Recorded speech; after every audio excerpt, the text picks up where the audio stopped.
Okay, so you have a project where the students need to produce a video of a sociolinguistically interesting communicative encounter, like a business meeting. But the project requires them to practice new things, take on a fictional role of some kind, and collaborate. For this, the students require instruction and support for their preparation. How do we design this material in an asynchronous course concept? Hi everyone, and welcome to In-House Remote Learning, a channel dedicated to presenting a way to design and implement an asynchronous communication learning environment. My name is Wilhelm Lindholm, and in this video, we will look at the preparation phase of the group projects in the concept. And I want to be straight with you here. This phase is still in active development, and getting an autonomous group to opt in, really collaborate, suspend their disbelief, and take on a fictional context is a tough challenge, and I don't yet have all the answers.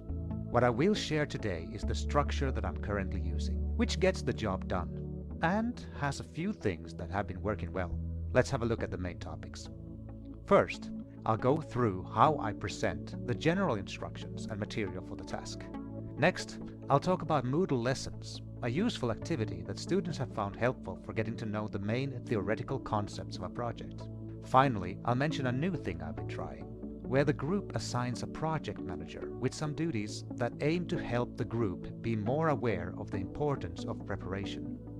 Okay, let's begin with how I present the general material.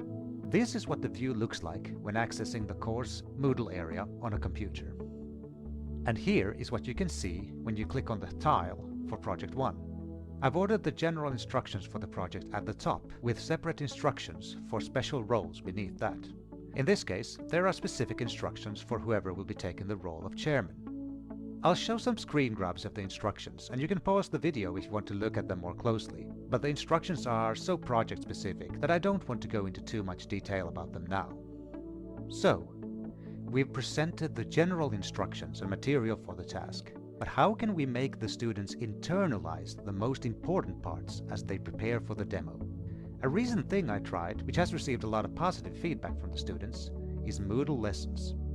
Basically, a lesson activity on Moodle is an activity where you can build a kind of progressing lecture, where you present some content interspersed with exercises, for example. The concept itself is not revolutionary or anything. Here is an example of the first pages of the lesson for Project 1 in my course. The thing that makes lessons popular among the students is that they break things down into short, manageable pieces. In short, I designed the lessons with low complexity in mind, even if some of the content can be moderately difficult. In the demonstrations, the students will need to apply the concepts practiced in the project in a dynamic and complex setting. But in the lessons, the aim is to present each focus area separately, giving explanations and examples, and having a few simple exercises to drive home the point. The lessons have led to notably improved first efforts in the projects in my course. Each lesson also ends with a small feedback opportunity, creating a touch point between me and the students as I respond to each message that comes in through the lesson, no matter how small. This is done to show that although we mostly do not ever see each other live, I am following their progress, interested in their experience, and responsive to their communication. Okay, so hopefully the students now have an idea of what to do and what the main concepts needed for the task are. But how can we try to make sure they take this information and collaborate to turn it into a shared script or plan for the actual demonstration? Currently, I have not come up with a design that ensures that this happens, to be honest. However, as was quickly mentioned in my video for Demo 0, my latest attempt at supporting more collaborative preparation is by setting up a project manager role for each project. In essence, what this means is that teams are asked to select a student to be the project manager for each project.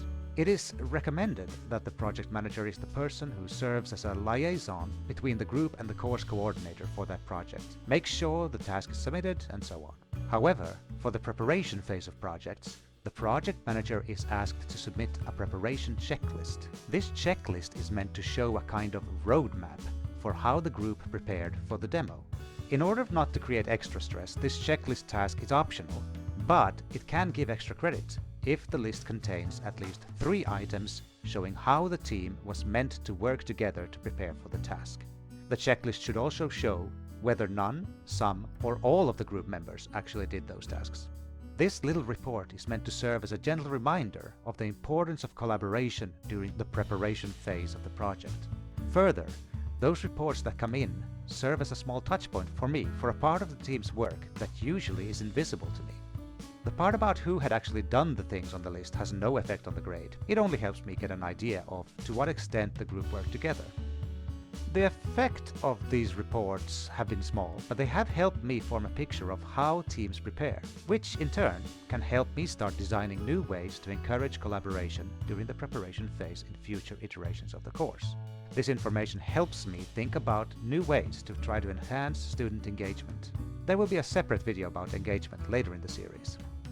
But this concludes what I had to say about the preparation phase in my course concept. Let's recap. In a given project tile on Moodle, I first present the general instructions and materials for the task, such as the general premise of the setting, what roles are included in the encounter, and possible special instructions for key roles.